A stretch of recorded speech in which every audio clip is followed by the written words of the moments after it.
నమస్కారం. మన తెలంగాణ న్యూస్కి స్వాగతం. హెడ్లైన్ చూద్దాం.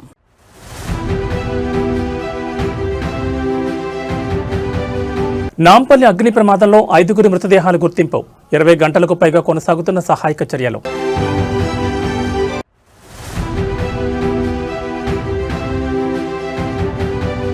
ఏపీ అసెంబ్లీ బడ్జెట్ సమావేశాలకు ముహూర్తం ఖరారు. ఫిబ్రవరి 14న శాసనసభలో రాష్ట్ర వార్షిక బడ్జెట్ ప్రవేశపెట్టనున్న ప్రభుత్వం.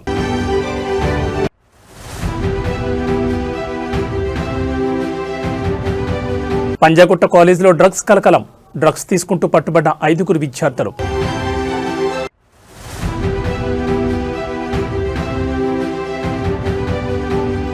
బంగ్లాదేశ్లో కొనసాగుతున్న మతోన్మాదం. హిందూ యువకుడు సజీవ దహనం.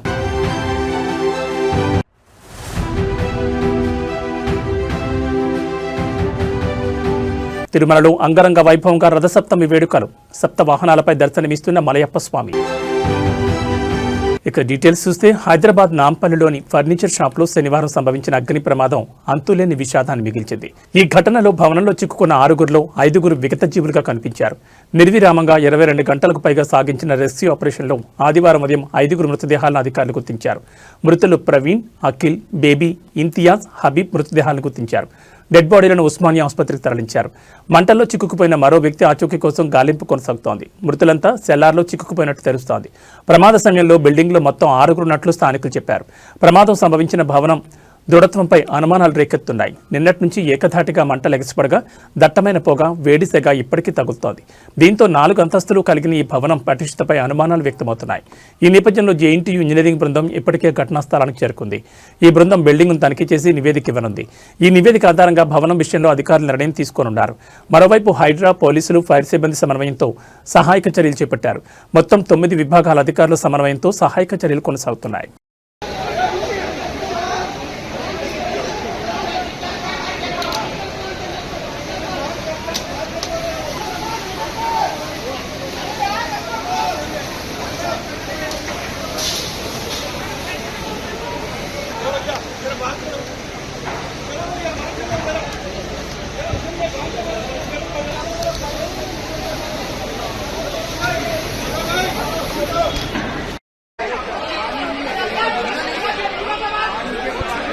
मार बोले लाल ठीक है बाद में फर्क करो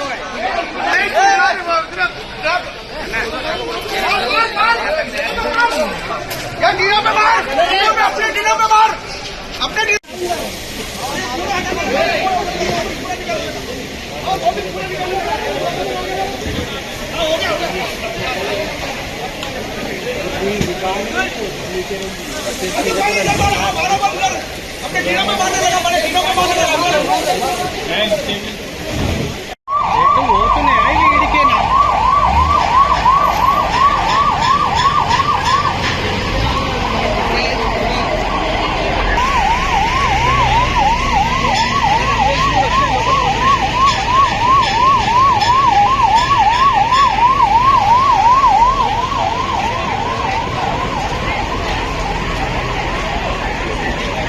ఆంధ్రప్రదేశ్ శాసనసభ బడ్జెట్ సమావేశాల ముహూర్తం ఫిక్స్ అయింది. ఫిబ్రవరి 14వ తేదీన రాష్ట్ర వార్షిక బడ్జెట్ను అసెంబ్లీలో ప్రవేశపెట్టేందుకు ప్రభుత్వం ముమ్మరంగా కసరత్తు చేస్తోంది.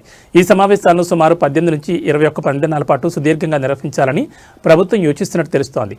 రాష్ట్ర ఆర్థిక పరిస్థితి, భవిష్యత్ అభివృద్ధి ప్రణాళికలు, సూపర్ 6 పథకాల అమలుకు అవసరమైన నిధుల కేటాయింపుల లక్ష్యంగా ఈ బడ్జెట్ ఉండబోతోంది. కాగా ఈ బడ్జెట్ సమావేశాల తొలి రోజున ఉభయ సభలను ఉద్దేశించి గవర్నర్ ప్రసంగించనున్నారు. గవర్నర్ ప్రసంగం ముగిసిన వెంటనే శాసనసభ బిజినెస్ అడ్వైజరీ కమిటీ BSC సమావేశం కానుంది. ఈ కమిటీ సమావేశంలోనే బడ్జెట్ ప్రవేశపెట్టే తేదీతో పాటు అసెంబ్లీ పనిదినాలు, చర్చించాల్సిన ప్రధాన అంశాలపై తుది నిర్ణయం తీసుకోనున్నారు. అమరావతి రాజధాని పనులు, పోలవరం ప్రాజెక్టు వంటి కీలక అంశాలపై ఈ సమావేశాల్లో ప్రభుత్వం వివరణించే అవకాశం ఉంది.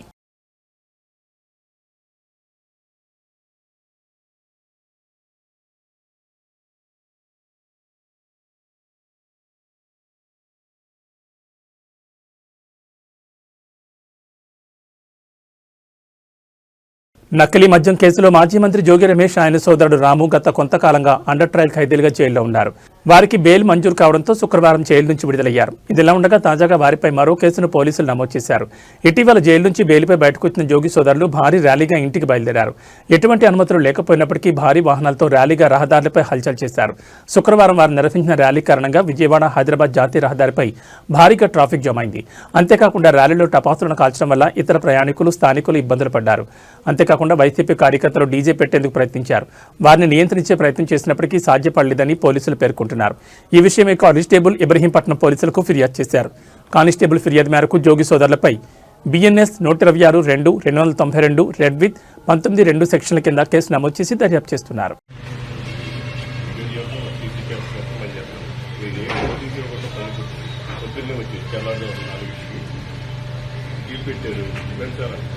ఎక్కడికి దేనికి తెలియాలి కదా మాకు తెలియాలి కదా మీరు దేనికి వచ్చారు, దేనికి తీసుకెళ్తున్నారు, కనీసం ఒక నోటీస్ కూడా లేకుండా తీసుకొచ్చేసి రెండంటే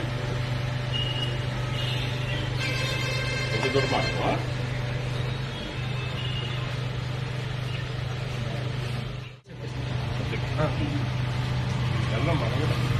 మనకి నోటీసులు ఇచ్చారు, నోటీస్ ఇచ్చారు. లోపల తీసుకెళ్ళారు, లోపలికి వెళ్ళి నోటీస్ ఇచ్చారు. డిఎస్పీ గారు ఇచ్చారు.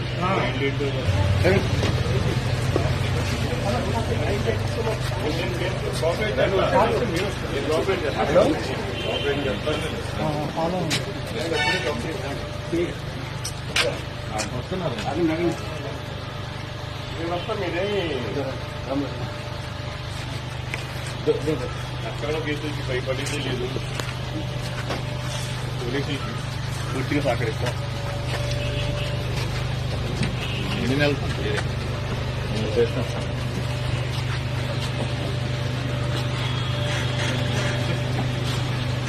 ఎస్ఐ గారు అంటే సార్ రండి సార్, మీరు రండి, ఏం అవసరం లేదు, రండి రండి. మీరు ఏంటండి బాబు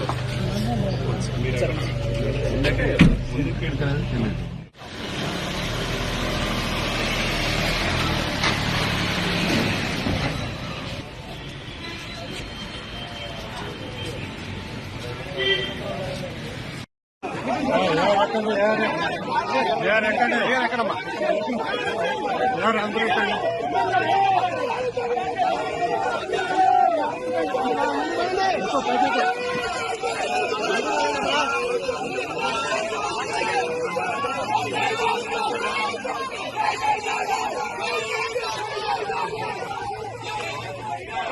శ్రీకాకుళం జిల్లాలోని ప్రసిద్ధ పుణ్యక్షేత్రం అరసవెల్లిలో రథసప్తమి వేడుకలు అత్యంత వైభవంగా జరుగుతున్నాయి. సూర్య జయంతిని పురస్కరించుకుని శనివారం అర్ధరాత్రి దాటిన తర్వాత ఆలయ ప్రధాన అర్చకులు వేద మంత్రోచ్చారణలు, మంగళ వాయిద్యాల నడుమ స్వామివారికి మహాక్షీరాభిషేకాన్ని కన్నుల పండుగ నిర్వహించారు. ఈ సందర్భంగా రాష్ట్ర ప్రభుత్వం తరపున పట్టువస్త్రాలను రాష్ట్ర వ్యవసాయ శాఖ మంత్రి కింజరపు అచ్చెన్నాయుడు తన కుటుంబ సభ్యులతో కలిసి స్వామివారికి సమర్పించారు. అనంతరం ఆయన ప్రత్యేక పూజలు నిర్వహించి మొక్కులు తీర్చుకున్నారు. ఈ ఆధ్యాత్మిక వేడుకలో కేంద్ర పౌర విమానయాన శాఖ మంత్రి కింజరపు రామ్మోహన్ రెడ్డి దంపతులు కూడా పాల్గొని స్వామివారిని దర్శించుకున్నారు. రథసప్తం పురస్కరించుకుని భక్తులకు కల్పించిన ఏర్పాట్లు, దర్శన సౌకర్యాలను వారు పరిశీలించారు. ఈ కార్యక్రమంలో జిల్లా ఇన్ఛార్జ్ మంత్రి కొండపల్లి శ్రీనివాసరావు దంపతులు, రాష్ట్ర హోంమంత్రి వంగల్పూడి అనిత, ఎంపీలు కలిసేటి అప్పలనాయుడు, ఎమ్మెల్సీ వరదు కళ్యాణి తదితర ప్రముఖులు హాజరై ఆదిత్యుడి నిజరూప దర్శనం చేసుకున్నారు. ప్రముఖుల రాకతో ఆలయ పరిసరాల్లో సందడి నెలకొంది. పాలనా యంత్రాంగం తరపున జిల్లా కలెక్టర్ స్వప్నిల్ దినకర్ పుణ్కర్, అనకాపల్లి జిల్లా collector Vijayakrishnan, joint collector Farman Ahmed Khan భక్తుల రద్దీని పర్యవేక్షించారు. అలాగే ఎమ్మెల్యేలు గోండు శంకర్, గురజాల జగన్మోహన్, మార్క్ఫెడ్ చైర్మన్ కర్రోతు బంగారాజు తదితరులు వేడుకల్లో భాగస్వాములయ్యారు. ఓవైపు సూర్య జయంతి, మరోవైపు ఆదివారం సెలవుదినం కావడంతో దేశం నలుమూల నుంచి భక్తులు అరసవెల్లికి పోటెత్తారు. రాత్రి 9 గంటల నుంచే క్యూ లైన్లు భక్తులతో కిటకిటలాడాయి. భక్తులందరికీ ఆదిత్యుని కృపాకటాక్షాలు కలగాలని మంత్రులు ఈ సందర్భంగా ఆకాంక్షించారు.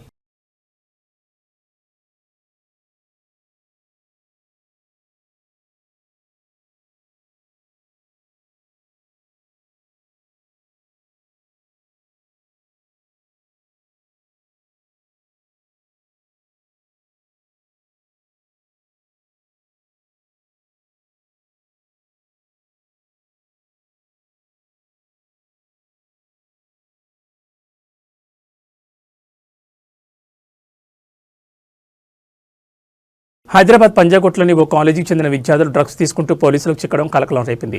పంజాగుట్ట నాగార్జున సర్కిల్ పరిధిలో 5 విద్యార్థులను పోలీసులు అదుపులోకి తీసుకున్నారు. వారి వద్ద నుంచి సుమారు 10 గ్రాముల MDMA డ్రగ్ను స్వాధీనం చేసుకున్నారు. నాగార్జున సర్కిల్ వద్ద అనుమానాస్పదంగా తిరుగుతున్న 5 యువకులను గమనించిన పోలీసులు తనిఖీలు నిర్వహించారు. ఈ క్రమంలో వారు డ్రగ్స్ వినియోగిస్తున్నట్లు గుర్తించారు. వెంటనే వారిని అదుపులోకి తీసుకుని విచారించగా 5 ఒకే కాలేజీకి చెందిన విద్యార్థులుగా పోలీసులు నిర్ధారించారు. డ్రగ్స్ను ఎక్కడి నుంచి సేకరించారు, ఎవరి ద్వారా సరఫరా జరుగుతుందనే కోణంలో పోలీసులు లోతైన విచారణ చేపట్టారు. ఈ ఘటనతో పంజాగుట్ట ప్రాంతంలో ఒక్కసారిగా ఉత్కంఠ నెలకొంది. కాలేజీ విద్యార్థుల్లో పెరుగుతున్న మాదక ద్రవ్యాల వినియోగంపై తల్లిదండ్రులు ఆందోళన వ్యక్తం చేస్తున్నారు. ఈ కేసుకు సంబంధించి మరిన్ని వివరాలు సేకరిస్తున్న పోలీసులు డ్రగ్స్ సరఫరా వెనుక ఉన్న నెట్వర్క్ను బయటపెట్టేందుకు ప్రయత్నాలు ముమ్మరం చేశారు.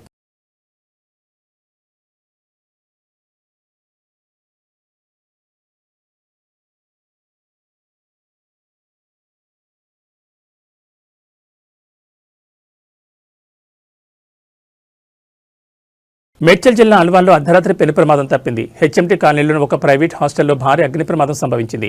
మంజీరా నగర్ హైటెన్షన్ రోడ్లో ఉన్న 9 ఎడ్యుకేషన్ హాస్టల్లో ఈ ఘటన చోటు చేసుకుంది. అర్ధరాత్రి 3 గంటల సమయంలో ఒక్కసారిగా ఏసీలు పేలిపోవడంతో మంటలు చెలరేగాయి. 4వ అంతస్తులో మొదలైన అగ్ని ప్రమాదం క్షణాల్లో 5వ అంతస్తుకు వ్యాపించింది. ఈ సమయంలో హాస్టల్లో సుమారు 120 మంది విద్యార్థులు నిద్రిస్తున్నారు. 5వ అంతస్తులోని గదిలో ఉన్న 20 మంది విద్యార్థులు 6 పొగ కారణంగా తీవ్ర అస్వస్థతకు గురయ్యారు. బిల్డింగ్ మొత్తం గ్లాస్తో నిర్మించుండడంతో పొగ బయటకు వెళ్లే దారిలేక విద్యార్థులు ఊపిరాడక గదిలోనే పడిపోయారు. సమాచారం అందిన వెంటనే పోలీసులు, ఫైర్ సిబ్బంది రంగంలోకి దిగారు. 4 అంబులెన్స్లు, ఒక ఫైర్ ఇంజిన్ సహాయంతో సహాయక చర్యలు చేపట్టారు. అపస్మారక స్థితిలో ఉన్న 6 ఫస్ట్ ఇయర్ విద్యార్థులను పోలీసులు తక్షణమే దగ్గరలోనే ఆసుపత్రికి తరలించారు.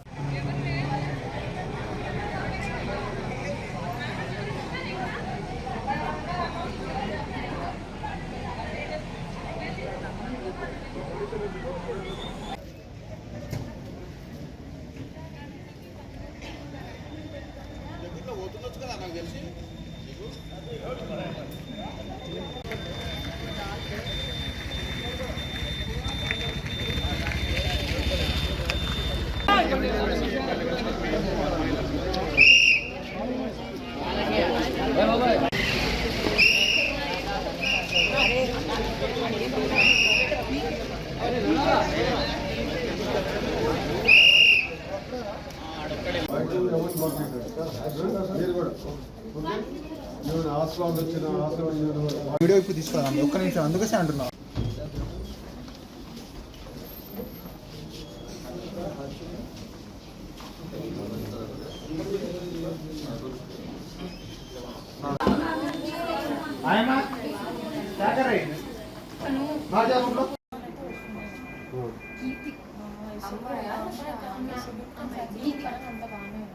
మేబీ అక్కడ ఎక్కువ తీసుకోవడం వల్ల అట్లా సపరేట్ అవుతుంది.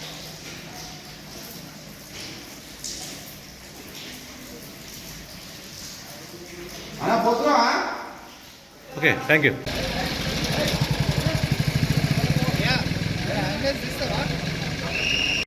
ఏం కాలే కదా, ఏమో తెలియదు. మనం తెస్తుంది.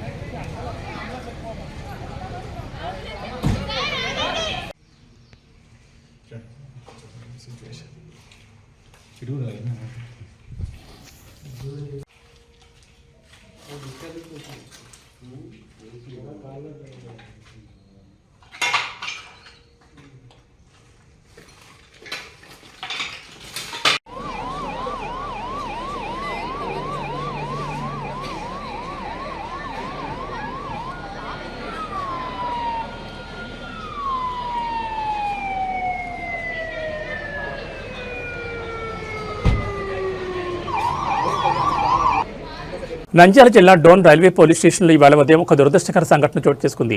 డ్యూటీ ముగించుకుని తిరిగి వచ్చిన ఒక హెడ్ కానిస్టేబుల్ తుపాకీ మిస్ఫైర్ కావడంతో అక్కడికక్కడే ప్రాణాలు కోల్పోయారు. ఈ ఘటన పోలీస్ శాఖలో తీవ్ర విషాదాన్ని నింపింది. కర్నూలు జిల్లా బెలగల్ గ్రామానికి చెందిన పెద్దయ్య డోన్ రైల్వే పోలీస్ స్టేషన్లో హెడ్ కానిస్టేబుల్గా పనిచేస్తున్నారు. శనివారం రాత్రి హుబ్లీ నుంచి విజయవాడ వెళ్లే రైల్లో భద్రతా డ్యూటీ ముగించుకుని ఆదివారం ఉదయం డోన్ స్టేషన్కు చేరుకున్నారు. డ్యూటీ ముగిసిన తర్వాత తన వద్ద ఉన్న సర్వీస్ రివాల్వర్ను స్టేషన్లో అప్పగించే క్రమంలో ప్రమాదవశాత్తు అది మిస్ఫైర్ అయింది. ప్రమాదంలో బుల్లెట్ నేరుగా పెద్దయ్య శరీరంలోకి దూసుకుపోవడంతో ఆయన తీవ్ర రక్తస్రావమై అక్కడికక్కడే మరణించారు.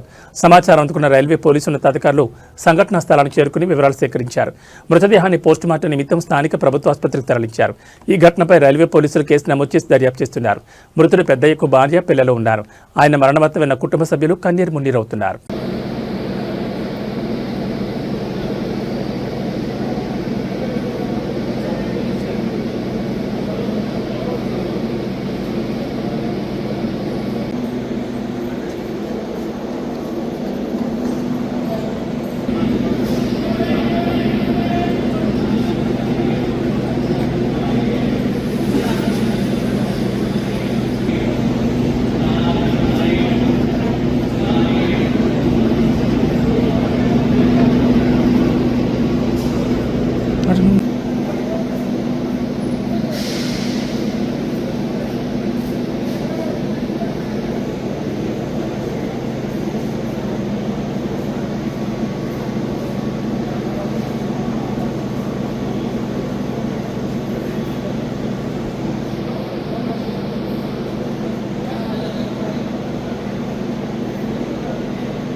బంగ్లాదేశ్లో మరో దారుణ సంఘటన చోటు చేసుకుంది. ఓ గ్యారేజ్లో నిద్రిస్తున్న హిందూ యువకుడిని సజీవ దహనం చేశారు.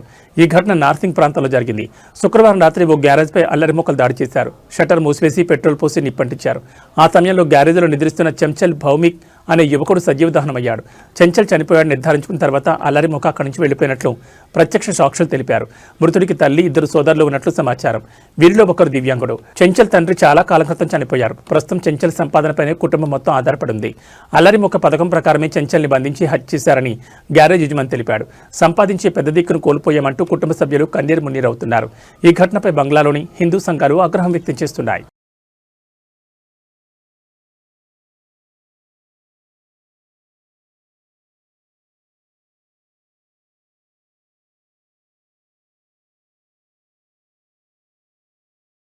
ములుగు జిల్లా గోవిందరావుపేట మండలం పసల బ్రిడ్జి వద్ద 2 కార్లు ఢీకొన్నాయి. హైదరాబాద్ నుంచి మేడారం జాతరకు భక్తులు వెళ్తున్నారు. ఈ క్రమంలో బ్రిడ్జి వద్ద ఒక్కసారిగా ఒక కారును మరో కారు ఢీకొట్టింది. మేడారం వైపుగా వెళ్తున్న మంత్రి సీతక్క గమనించి కాన్వాయ్ ఆపి క్షతగాత్రులను పరామర్శించారు. వారిని సురక్షితంగా వారి స్వస్థలాలకు వెళ్లి ఏర్పాటు చేయాలని పోలీసులకు సూచించారు.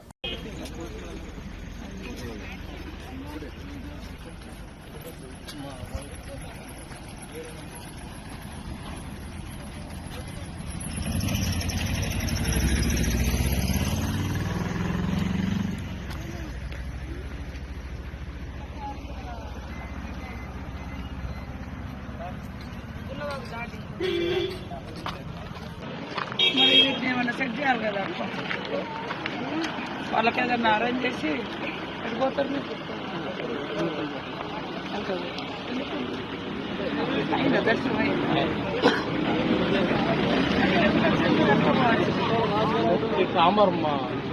అరవింద్ కామారమ్మ అయితే వీళ్ళు వేరు. సరే ఏదన్నా వెహికల్ 2 పంపించండి వీళ్ళను.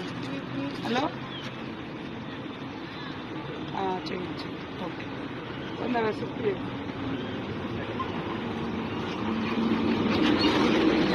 తిరుమలలో రథసప్తమి వేడుకలు అంగరంగ వైభవంగా నిర్వహిస్తున్నారు. తెల్లవారుజాము నుంచే మలయప్ప స్వామివారి ఊరేగింపును ప్రారంభించారు.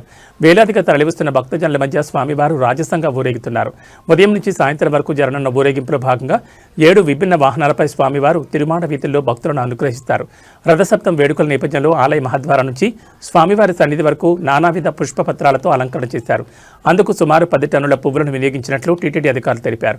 అంతేకాకుండా తిరువీధుల్లో ఊరేగింపులకు సంబంధించి అన్ని ఏర్పాట్లను చేసినట్లు పేర్కొన్నారు.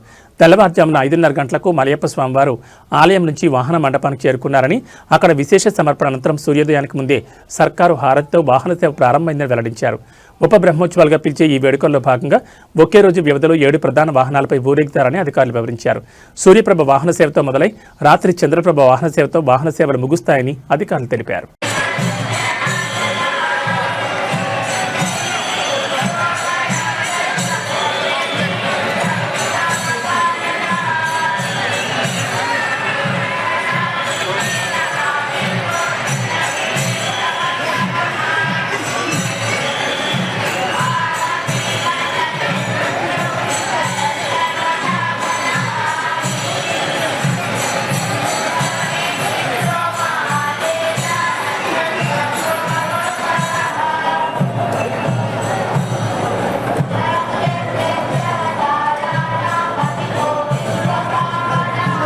గుంటూరు జిల్లా దుగ్గిరాల మండలం చిలుమూరులో ప్రియుడితో కలిసి భర్తను హత్య చేసిన ఘటనలో అసలు నిజాలు బయటకొచ్చాయి.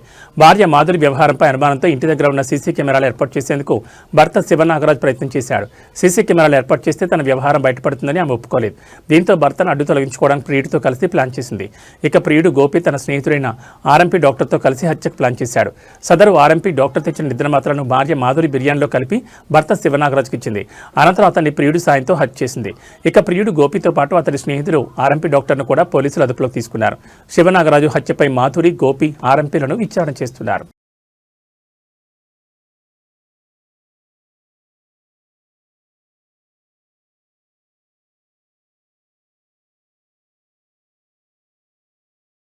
ఈ బులెటిన్ విశేషాలు మరో బులెటిన్లో మళ్ళీ కలుసుకుందాం. నమస్కారం.